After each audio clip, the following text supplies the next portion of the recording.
Well, shall we go ahead and get rolling? We're at top of the hour. Welcome everyone to the first 2021 Audio Power Hour. Today's webinar is What's Next? Advancing Your Career as an Audio Professional. My name is Michelle Bolin and I'm one of the standards developers here at AVIXA. My colleague Luana Overcash and I will be facilitating today's webinar. Before we get started, I'm going to go over a few quick logistics with you all. First, you will receive one RU for attending today's session.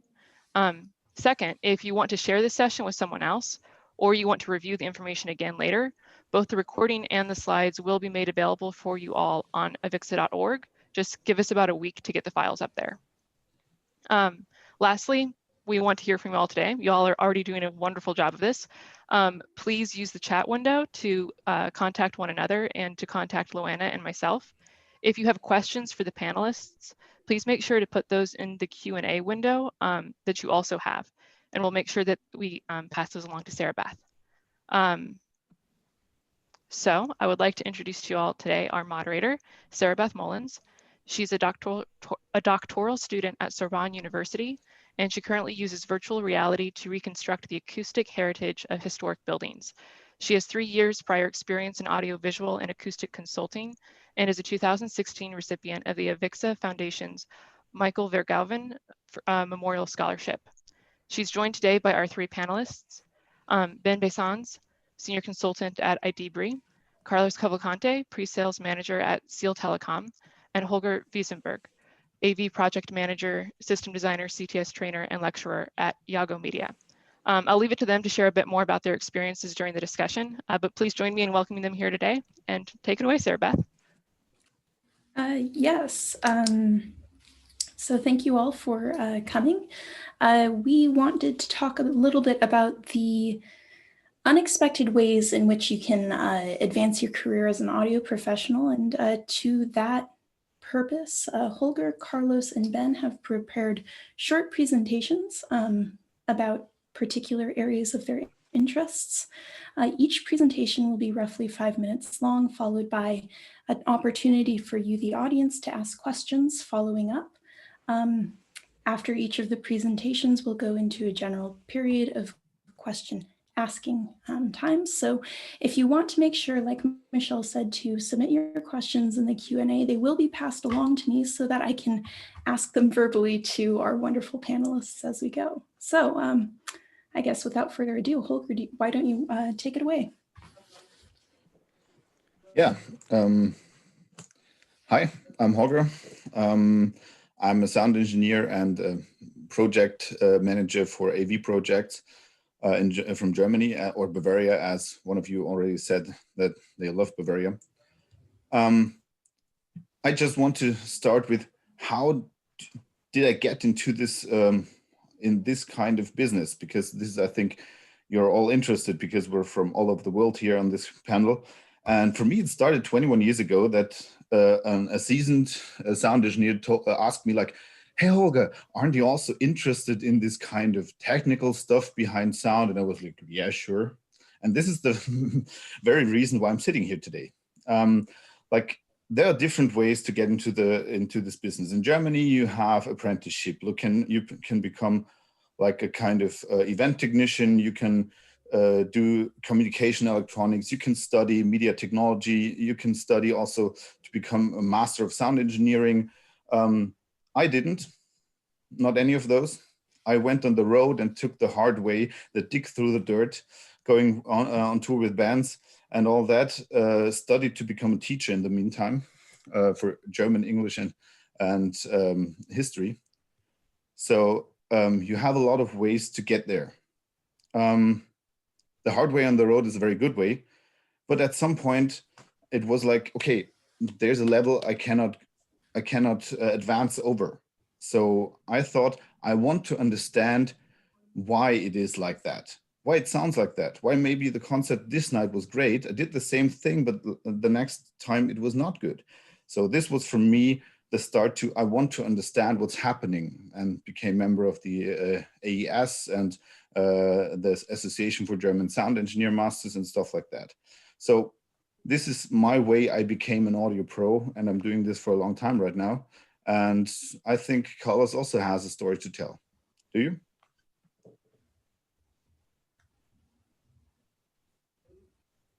you're muted. Oh, sorry. Audio problems. Sorry for that.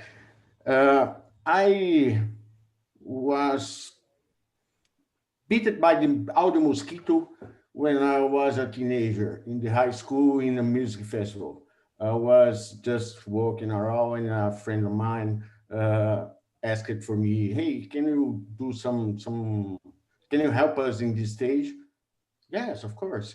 And after that, I decided that I would work with this for at least the rest of my life.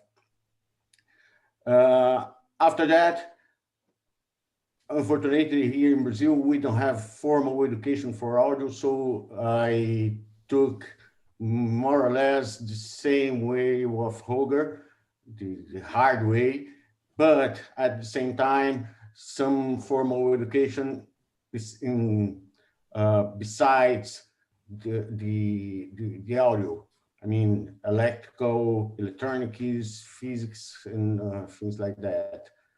And a lot of hard work. And Ben, what Yeah, about you? thanks, Carlos. I suppose in hindsight, my path has been pretty linear to get where I am now, but it certainly didn't seem that way as I went down that path. Always have been a nerd. I'll claim that outright. So that started me out taking things apart when I was young. Electronic thing would break. Let's open it up. Let's see what's on the inside. That combined with our family being fairly musically inclined led to being involved with various productions. And eventually I became the one guy who was nerdy enough to read the manual for the mixing console. And I could say, yes, I do in fact know what all of those knobs do, even though it was only a 4-channel little Mackie console. So that then kind of blossomed and grew, got involved in high school productions, went to school, got a degree in audio production and technology. So it took a little bit different path than Carlos and Holger.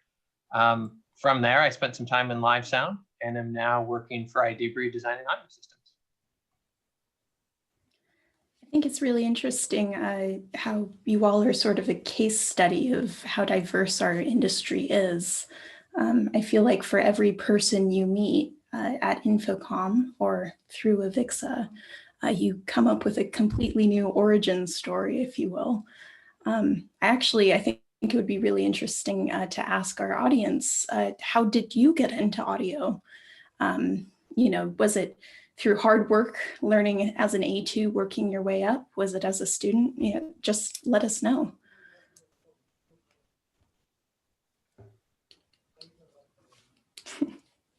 Yeah, I think it's quite interesting quite often. Like usually I also ask this in all my courses because I'm also teaching the CTS prep classes in Germany, Austria, and Switzerland, and also Scandinavia. And I asked this, and one of the answers one of my colleagues had that there was one guy who was an animal prepper. He was preparing animals after death. So this was his first job, and then he ended up in audio. And I was like, okay, that's far. Like, I don't know where you come from, but that's a far way there.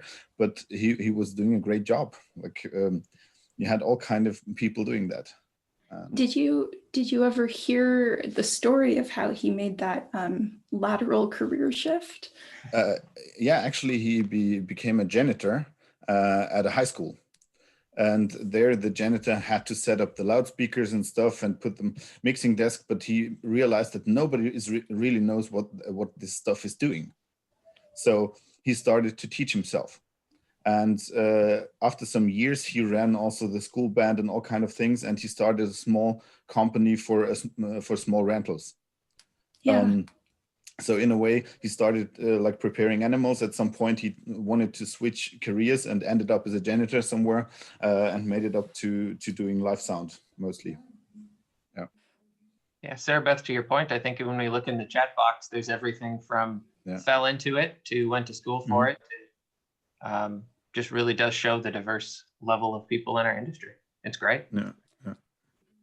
Yeah, I think it's one of the strengths of our industry, but also one of the reasons why I'm so glad y'all are here to talk about this today. There's, not some one-size-fits-all entryway. So the advice that we can use to advance our careers is not so much of a one-size-fits-all, you know, oh, talk to the right person, shake the right hand.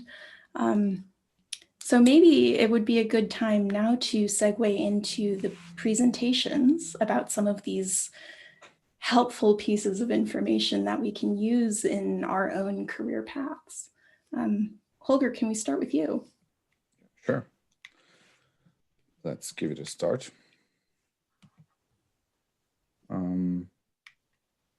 Yeah, no. So I wanted to talk a bit about what kind of non-audio technical influences do we have on our audio careers, and what is this non-audio? You will see. In a way, I wanted to start with something fundamental, and also something that why I find AVIXA and the CTS certification, for example, so important, because as we know now, everybody has a different path and different knowledge and different ways to get there. So we need some kind of standardization to get us to a level where we can talk to each other on the same eye level. And for me, it's something that a lot of people don't think about. If they ever think about sound, it's like about like this kind of project cycle, because every concert we make is a project. Every installation we do is a project. So it's about needs. So in a way, we need to do a needs analysis. And in AVIXA, this is our most important process in our first phase, the program phase. We want to know what does we really want to do? What do we have to do? Like, it's about the customer's wants and needs. And if you know that, then you can go on with the design. This design can be for a show, a live show, but it can also be for an installation. But if you have something completely different in mind, it might just not work. Like, I don't know, you might know that in Bavaria, we have two very big manufacturers for sports gears and shoes. And I don't know any, I don't tell any name right now, but you come there and they say, we want a normal conference room or a lecture hall. Then you go there and a lot of people have something in mind. Yeah, okay, we just need speech and maybe a bit of media, blah, blah, in the background. So you maybe plan a sound system with high impedance loudspeakers, not high fidelity. But then you come there and you have those guys to say, hey, we are a sports company. We want to have bam, we want to have subwoofers, we want to have the emotions, you know, like we are presenting shoes, we are presenting like all kind of gear for pro sports players. And so that's why it's the very first step to find out what do they want. Yes, they want the conference room, but they also want rock and roll. And you will do it wrong if you don't ask the right questions. So for me, this is the most important thing in the first phase, is get the wants and needs of the customers. Like, if we go on and see, okay, what else do we have? In a way, also technical influences, but not directly audio. What about our room and our environment? So what is the purpose of our room? Do you think on those pictures, those rooms will sound the same? Not at all. And they should not, because one is a lecture hall, one is an office, and one is a cinema. So they have different purposes. So we have to keep that in mind, that they might sound different. And this right now just might be, yeah, tell me something new, Captain Obvious. But in a way, it's about that. You know, we have acoustics, we have physics. It's something like a lot of people that come from the road don't think about, because they say, hey, I know what my musicians do, I know what my console does, I do my job. But it's exactly that. In every room, we will have reflection. So any energy sent back from the room or back into your room can be completely or can be lower than before, but there will be reflection. There will also be absorption, like any kind of energy captured by or inside a medium. Like, captured is a bit of a wrong word. We can go into depth, but not now. Or also transmission. Everybody knows if you're outside a window, you will hear something, because there's something transmitted through the medium. And this sounds very obvious, but if you never thought about this, this will make a lot of difference and a lot of problem for you. We had this before. You come to a room and you have a very, very well-tuned system and a good sounding room, and the concert is great. You do the exactly same show in another room and it's like, okay, I don't like the sound today. And to understand that, you have to understand the room, the purpose of the room, and also the acoustics. If we go on to something else, it's mainly for live sound, but not just. So what about the music? Is music important, or do you say, hey, I know how my mixing desk works, so it works for every kind of music?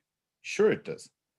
But for me, it was a big game changer to see, okay, I started with a lot of punk rock, metal, all kind of 5-piece rock and roll combos in my career with the crappiest gear you could think about, like old shabby mixing desks, one set of compressors for everything. And this was how I had to start. But like you have it here, you have a rock concert, you have a classical concert, and you have maybe an electro show. This will be definitely different. What might be different? Like for me, it was a revelation as I first had a gig with a neo-Gothic classical combo. They were 6 people with all classical instruments.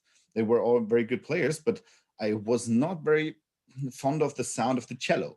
So I started to circle around and try to see, okay, where does the cello in nature sound like I want to like I want it? So I put a microphone in front of the F hole, but then I put a microphone behind the cello player. And my the recording engineer was like, are you nuts? What do you want with the microphone there? And I say, let's try, because I think the 800 hertz sounds really good there. But if you don't think about the music and about the instruments, what do they do? Like, it's a resonator. What does it do? Then you don't even have the idea to put a microphone there. And it made a difference. And this recording engineer that did recordings for a long time was like, I'm impressed. This sounds way better than before. I also want this for my recording. And this is something you should have in mind. So I think this was a very, very short or brief go through over some influences you can have on your audio careers that are not actually audio, but really a lot of audio. So it's non-audio that is more audio, you might think. Okay. That's a Anybody? really... Yeah. Yeah, sorry to interrupt you, Holger. I was just going to say, I find it really interesting because when you speak about those experiences, it sounds like you're saying you were open to trying things that no one else in the room was thinking to try. Yes. Is that a sort of accurate understanding? Definitely.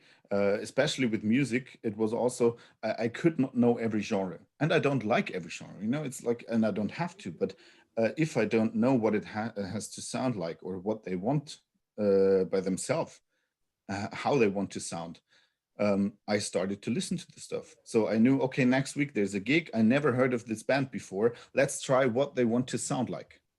And I know it's different on CD or on Spotify than on stage, but then I know what they want. Again, back to the needs analysis. Then you talk to them and you can see how to do it. And I think this creativity, like this MacGyver kind of thinking, is something that can also help you a lot. Like, you need structural thinking, but you also need this out of the box thinking. I don't want to do just the same as I do with my five-piece band, because it's not a 5-piece band. And even if it is one, then maybe try something different if you're not really happy with what's happening. That makes a lot of sense. I guess sort of bouncing off of that idea of trying and learning new things. I sort of wonder, what non-audio technical aspects were you struggling with a lot as you began to develop your career? As I began to develop it, I was 15 years old. I was still in school. Well, And I had really bad gear and stuff, and there it was a lot. I didn't know a lot about electronics and stuff like that, because for me this was, I was a musician coming into this, and I knew how people want the sound to be. I had like a good ear and eye for the reactions of the musician and people, and so the technical things, like in the beginning, were more like really the basic things that other people learn in their training at school or when they study it. And another thing that was more or less something I struggled with in the middle, where I dove really deep into it, was understanding the physics and applying it, and then, oh, there's network. there's network technology, and nowadays it's all over. Like, I think a lot of people who started now, they are coming right from the IT background. I read it also in the chat window. But for me, it was something, if you told me 20 years ago, hey, you will need a lot of IT stuff, I would have said, nah, why? I know how my mixing desk works. And nowadays, I set up really, really complex systems, like IT and multimedia networking systems. And this was something that was like a change in thinking, also with all the programming stuff in with the DSP program, but also going further. At some point I was sitting there and was like, if I wanted to program that much, I would have studied some IT stuff. But in a way, this is something that is stuff you could struggle with, depending what your background is. I know a lot of IT guys struggle with that they never have been on a mixing desk before, and then they have the chaos of life, for example, that everything has to work and be ready now. There's no second chance. And like, this is something I know a lot of people who came also from studio environments or IT struggle with. So I think it's always very dependent on how where you come from. Right. Well, I suppose as a follow-up question, Ben, same question to you.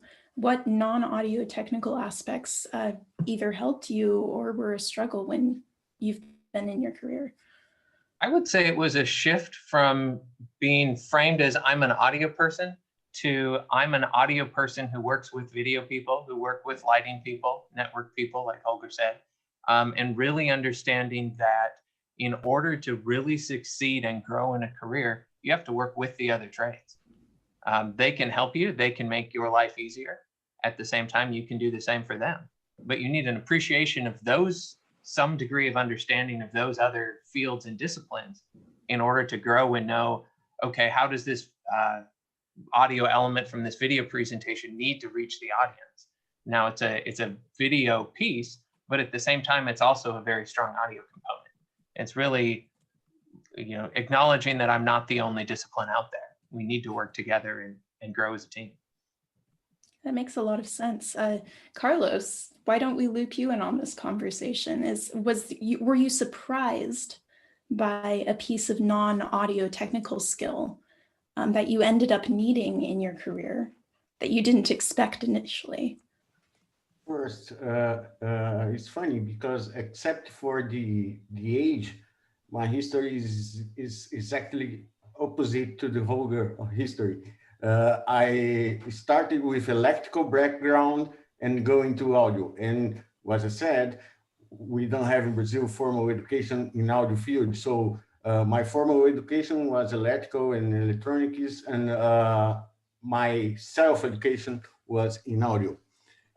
And in a such moment, I was very surprised that some kind of programming guy mind is also necessary.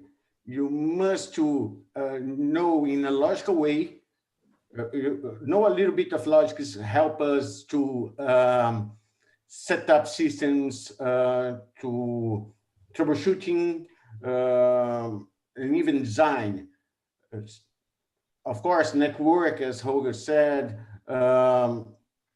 music knowledge, music theory knowledge is important as well. But IT as a whole is very important. Yeah, that makes a lot of sense. There's that conversation that's continuing to go on in our industry about AV is IT. I know it's a bit of a controversial statement to make, but I think all of your experience sort of underscores that idea of listening outside of our own fields. Holger, I've got a question from someone in the audience. They want to know what are the type of answers you get from a client when they need to know how they want the systems to sound like. So how technical are those questions? Do they have specific requirements, or do they outline it in maybe more general, broad terms? What's your experience been like with that?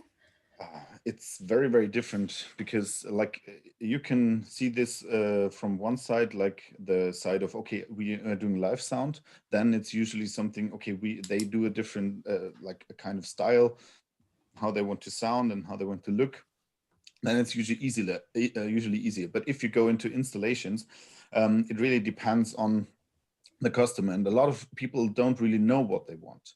Like this is also why you have to really teach yourself or train like also questioning techniques. Like you can ask open questions when you just want people to talk, but then you will see, okay, they don't really know what to talk about, or maybe they don't know any technical thing behind it, but they describe something that might be their wants or needs. You can also try to have some leading questions. Like we had it before that some people were struggling with their conference rooms and also with the audio and the control. And then I was asking something, wouldn't it be great if everybody in this building could just control the system without without difficulties? And this is something they could not really transfer in their like open answers. But then, well, yeah, that would be great, but is this possible? And with the sound, it's also like a lot of people don't think about sound. That's why you need a lot of experience to what is this room about? What do we need? But you need to know what they want to do. That's the case. And if you know what they want to do, then in system integration, it's quite often that you figure out from that how it might be best to sound. And then you can try out or go over and say, okay, you have this great room here. Like in Germany or in Bavaria here, I'm sitting right now in the governmental building, and like they have sky, you know, it's about like they have small meeting rooms and they are originally completely designed for speech. But I knew to ask, hey, what about the Football World Championship? If there's the Football World Championship, I think you will want to use this very nice 85-inch screen for watching the football games, do you? And they, yes, sure.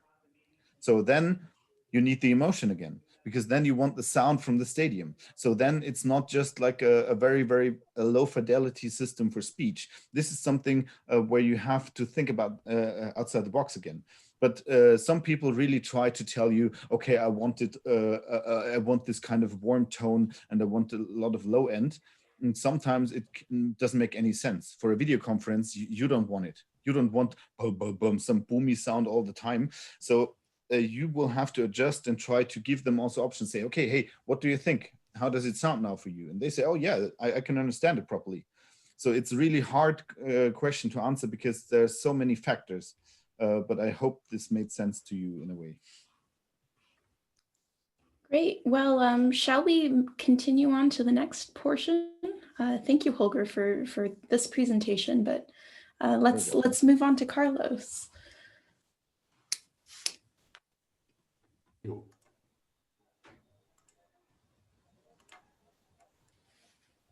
So I would like to talk about the cultural aspects in our profession.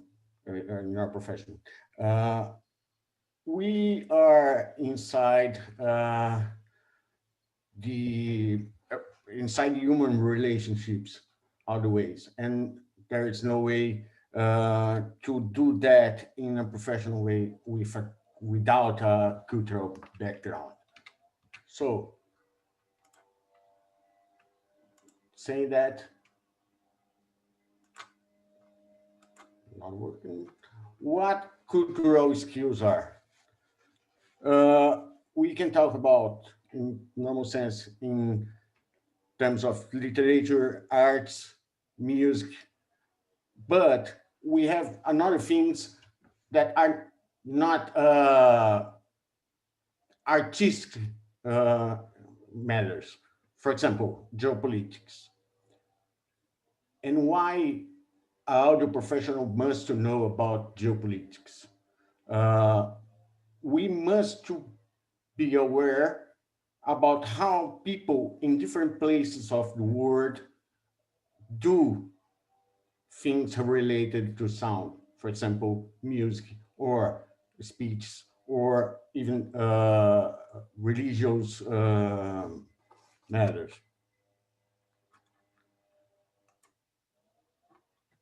And about religion, for example, you must have a background in the religions, because let's suppose that you are designing a sound system for a Catholic church, and without any background about any other church, you are hired to design a system for a Baptist church.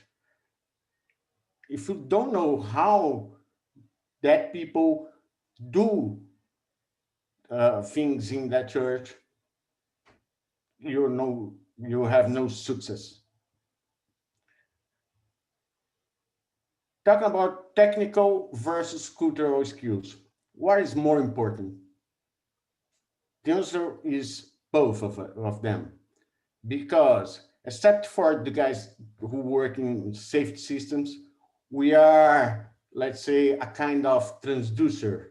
We use technical systems to transmit art. So we must have the same skills in both ways. For example,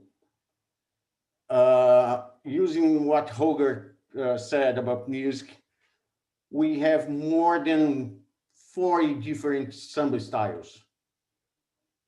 And this makes us to have a lot of different ways of record or even capture for sound reinforcement, the very different instruments used.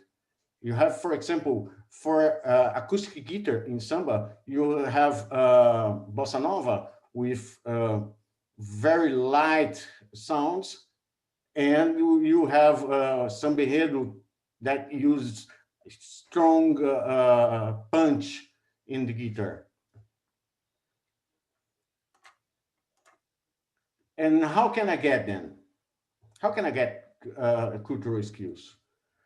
You must to read, listen, see, watch everything. Open your mind, always. Listen to different musics. Watch different shows, theater pieces, things like that. And another important thing is that this process never ends. You never can say, okay, I'm with sufficient culture. Nobody has, even Leonardo da Vinci, in this the man who made this this picture.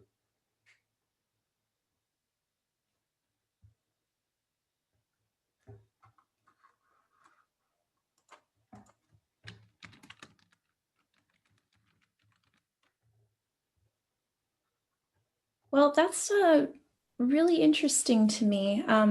It sort of sounds, Carlos, like you're describing being like a cultural sponge of sorts, soaking in influences from the workplace as well as the society around you. It reminds me of a question, though, that I don't know. I think maybe some of us have some experience with it. Have you ever had a moment where you've experienced culture shock in your career? Yes, this is the most common thing that happens. But I remember that the first time was I have a Catholic background, and I was hired for design a system for Protestant Pentecostal church, and I was very surprised that was one thing that I never saw before. A completely different culture, and in the same town I grew. So the cultural shock is not so far of us. Sometimes you must just cross the street. How did you work through that culture shock when you experienced it? I realized that I should be one of them, at least for a while. I must to dive into that community and know how they are. So to that end, did you attend some of their meetings? Did you talk with people? Exactly. Okay. Exactly.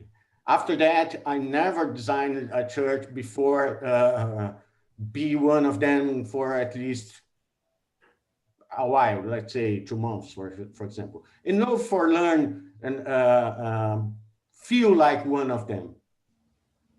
Yeah, that makes a lot of sense. I'm really interested by this question. So can we open it up to our other panelists?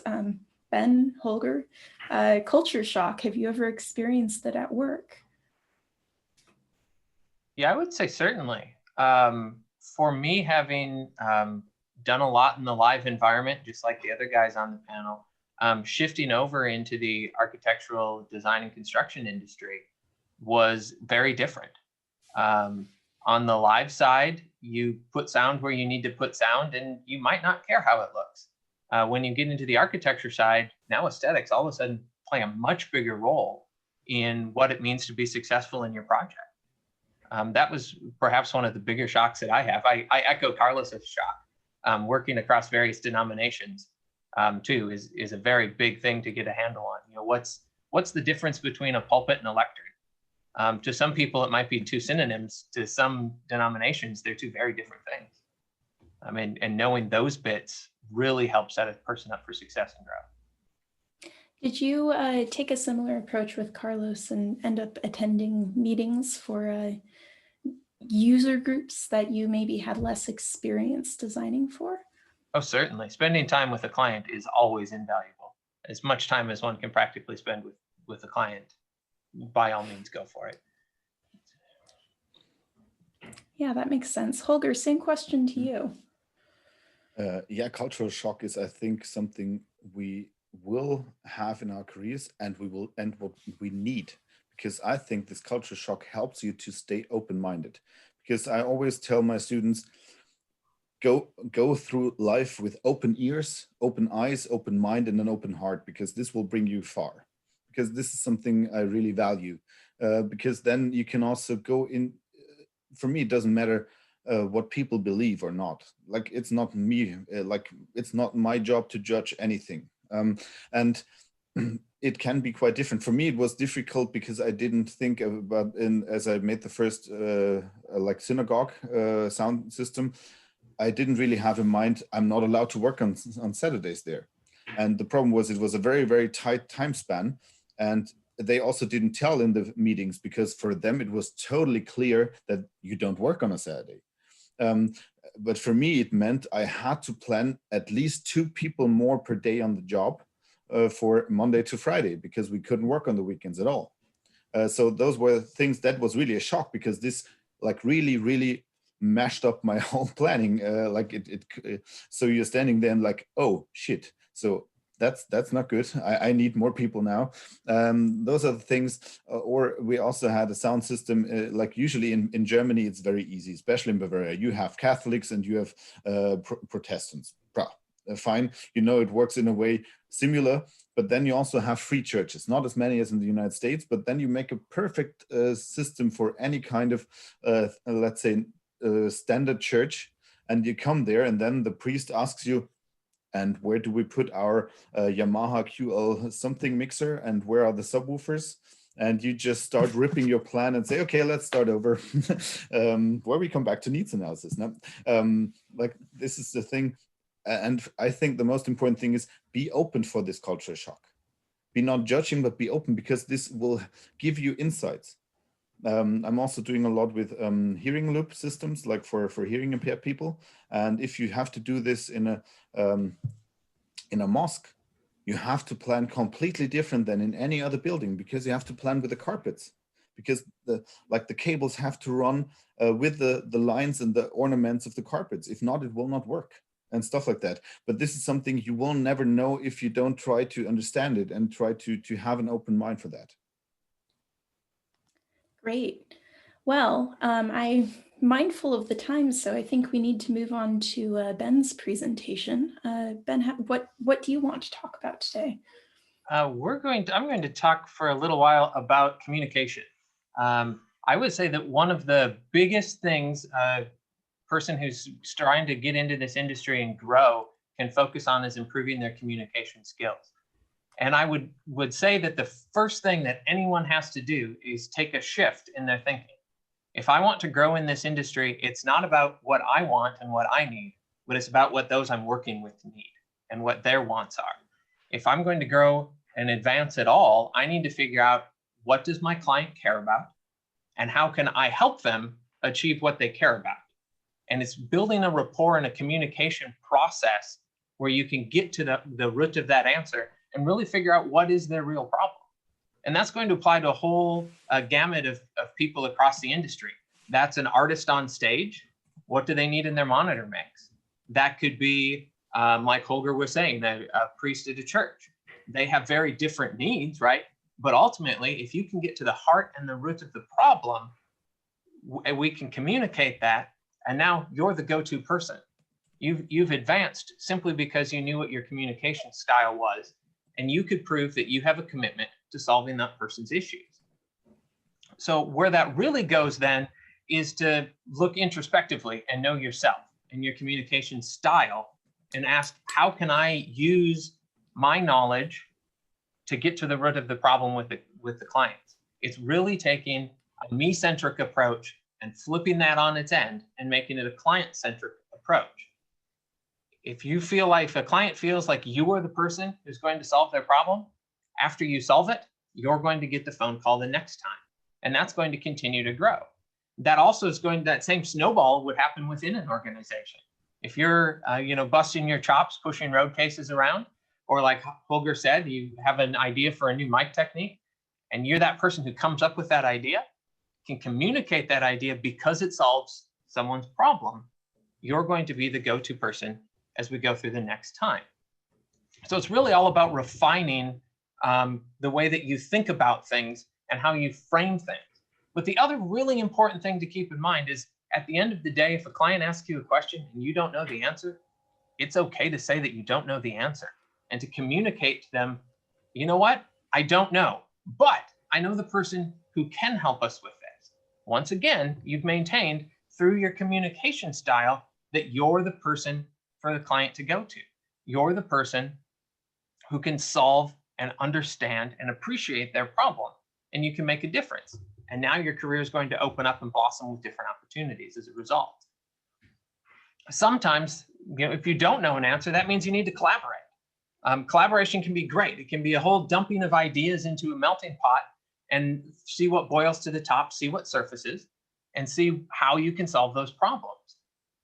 Remember, it's not about us. We're not looking at a me-centric approach to communicating. It's about, how do we solve the problem? Does it matter if I'm not the one who came up with the answer to the problem, but Carlos did?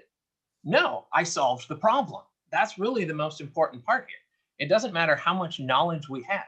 Let's be honest. Any of us can go to Google, ask Google a question, and see a plethora of answers. But until we can communicate and collaborate with that information, we're not going to go anywhere. We're not going to be able to grow our position within the industry, within our company, and build rapport with our clients. It's really all about trying to solve those problems. The next bit of advice I have is simply connect. You're working really hard, you're communicating, you've switched that me-centric approach. Use those relationships that you have. We have a very diverse, yet a very close-knit industry. Sometimes it seems like everybody knows everybody. So don't, be mindful of what you're doing. Don't burn bridges. Go out, get involved, refine your communication skills, and then that's all going to snowball backwards.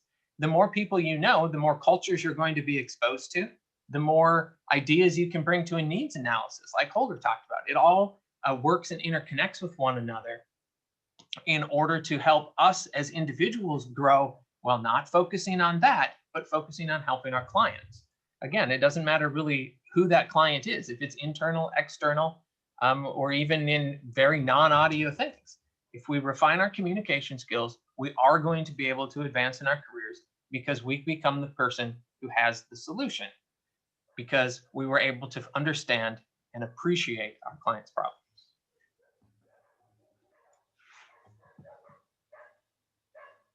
That's yeah. Connection is, I think, one of the things that AVIXA as an organization really excels at, by creating a community to connect professionals with one another. But I know, Ben, that you've been involved in volunteering in AVIXA, particularly in the standards. And I wonder, is there a communication tip that you've found to be especially useful for you in your career, either inside AVIXA or inside your more general professional life?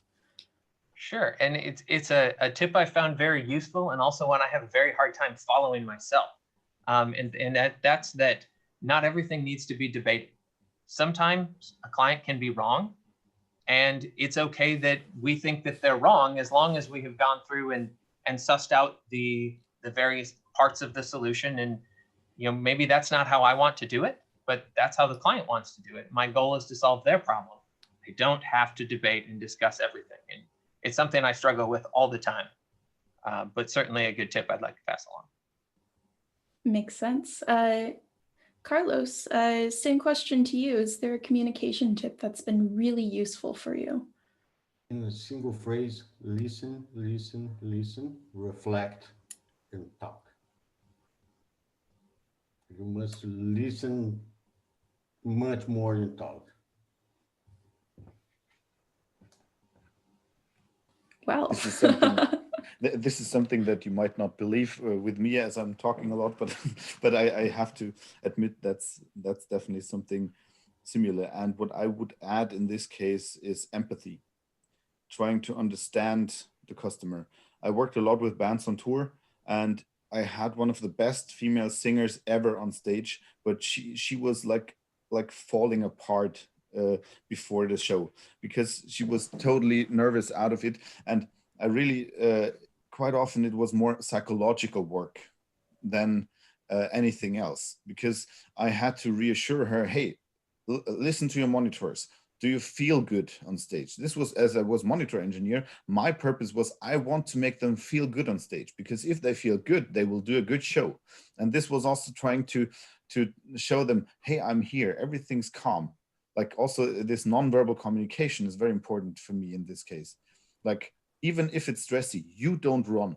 You don't run. If you're running, people think, oh, something's broken, something's off. You are like this kind of pole that has to bring people down, calming people and making them at ease. And this is something also with an you can also try to use nonviolent communication, but it's very hard to go for it all the time. But you can really try to see that all your communication, verbal and nonverbal, might work for them. So sort of pivoting a little bit to slightly more technical questions from our audience. First up, what resources are available to demonstrate professional worth for developing professionals? I think CTS is the first place that we'd all look to. AVIXA's got great programs, CTS, CTSI, CTSD, and going out and getting those certifications. It says that you're in the industry and you're serious in the industry. Yeah, I guess the standards as well, but the problem is how can I show that I work with the standards? And this is also something CTS does, because as a CTS, in, like, so to speak, in the preliminaries, you say, hey, I'm a CTS, I want to work with the standards. So this is something that the standardization is very important in this industry, as it is such a kind of diverse industry. And stuff like real certifications can help with that. That you can see, okay, we are on the same page, we're doing the same thing, and we're doing it a similar way. Do you think some of the manufacturers' trainings could also be included in that list? So Crestron, Extron, those sorts of certification and education programs as well? Sure. Like, I think it's an important piece, like should Mhm. not be the only piece, but an important piece because you also have to understand the gear. But this is why also you can get RUs for a manufacturer, like classes, like in a way, more if there's really technical education, less if it's more or less a coffee drinking and advertisement seminar. So, and this is also important because we want to understand the stuff behind it. So I guess it is also one important piece of the puzzle. Yeah, Great. anything that shows a willingness to learn and to absorb new information is where the value truly lies, in my opinion. Yeah. Also, I think that once we got everything, for example, standards, we must make clear for our customers the benefits of the standard usage. So show in, we must translate for normal people why we are using a standard and why we are better than our competitors because they are not using any kind of standards. Great. Well, here's a question from South Africa. One of our listeners wants to know what you would consider the ultimate position in the field. They seem to be reflecting on the fact that some people may have the technical chops, they may have, the abilities and the talents, but struggle, for instance, on the business side of things. And they're interested in knowing what your take on that is. What is the ultimate position in AV? I would say it's the one that doesn't feel like you're going to a job. One of the really cool parts about our industry is there are a lot of different aspects and a lot of things that are really fun. And it's all about what's finding that piece of the puzzle and that slice of the industry that makes it enjoyable to you. The personal satisfaction should be, or hopefully, worth more than being on top of the hill, because not everybody wants that. But we all want to have fun. I guess so. Like, I think this is very hard to answer because I've never been to South Africa and I cannot really say what's the situation there. But here in Germany, there's not a standard ladder you can climb up in a way. Like in other jobs, you have it more like as in other business. And if I would have gone for that, I would not be in AV. Like if it's just about getting up the ladder, I would have stayed at university and teaching German or stuff like that. But for me, it was also following my heart, following my passion and making a job out of it. It's not always passion. You also have like really crappy stuff to do, but it's not all the time. And this is like something I found important also to say, okay, let's go for it and see where my heart brings me. And then you have chances. If you never try to get certified and get also the technical background, there will be an end at some point. But here in Germany, you can also become professor in this field. You can become, like with the live sound, it's hard because then it's also a lot about luck to get the good gigs. But also a technical director of a theater or stuff like that. There are chances, but it's very different from country to country, I'd say. And there are also management careers in the audio field. You can move from the engineering for management, for example. Yeah. It's another way to grow. So we go on to the short technical one? Yes. So one of our listeners would like to know what's the most important piece of test or tuning equipment other than your ears? Holger, do you want to start off with that? Well, I would say if you have technical gear, then it is at least two channel analyzer with fast Fourier transformation and impulse response. Like that, you have a reference and really can see what's happening. There are a lot of brands you can use, a lot of interfaces and stuff like that. But a lot of people think that's all. But the most important thing with that is to understand the math and the physics. Because what I want to do is I want to calculate and to make a hypothesis, what will be the outcome of my measurements? Because how do we know that our measurement is correct if we don't know what it should be? So you have to do the math before, like also one of those technical but non-audio skills. And then you see and you prove yourself right or wrong. If you prove yourself right, that's perfect, you know, for your self-esteem and everything. Yeah, that's great. And also for the system, because then you know it works as you planned. But I think the test tuning equipment is really, really, really has to go hand in hand with this knowledge.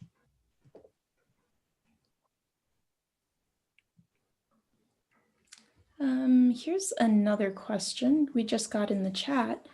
Do you think it's worthwhile to pursue in-depth IT courses and certifications such as the CCNA?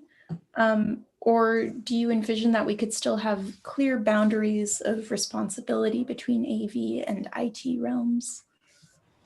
Oh, I think that nowadays is becoming, I would not say you are not obligated to, but it would be very, very helpful, because most of the audio transportation, even mainly in fixed installations, is going through network. So if you don't know how networks works, you never have success in the future. And I'm not saying far future. I'm saying things like 5 years. In the next 5 years, you'll be in trouble if you don't know network. You don't need to be a CCNA, but you must have a strong knowledge about networks nowadays.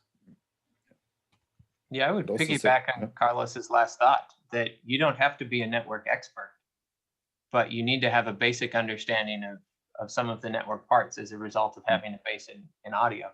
I would even challenge the premise that we even today have clear boundaries between AV and IT. I think those boundaries went away easily 5 years ago.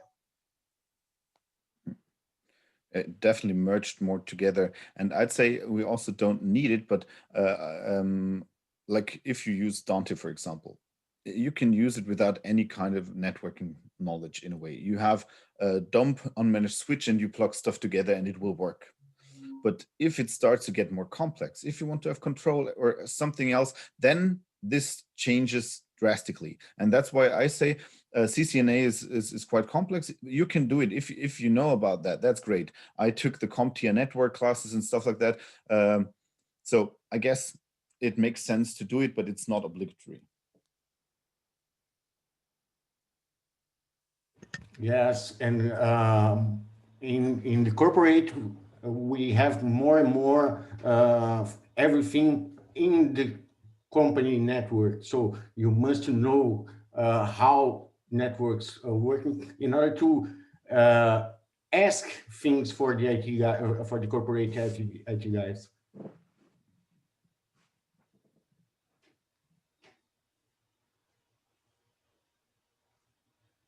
Gotta unmute myself. Cool. Well, I think if there aren't any further questions, we should start to wrap things up. Thank you so much, everyone. Thank you, Sarah Beth and Ben and Carlos and Holger. That was fantastic. And thank you so much to the audience for making time to attend today, despite your busy schedules. Don't forget to save the date and to register for the next webinar in the series. It's going to be about how to select a test signal for any given audio test. It's going to be a pretty deep technical dive. The panel includes Dr. Roger Schwenke, Charlie Hughes and Tony Spica, and Sarah Beth will be returning again as our moderator for that discussion as well. There should be a link here soon in the chat for you all to go ahead and register now if you're interested. Thank you so much. I hope you all have a lovely rest of your day.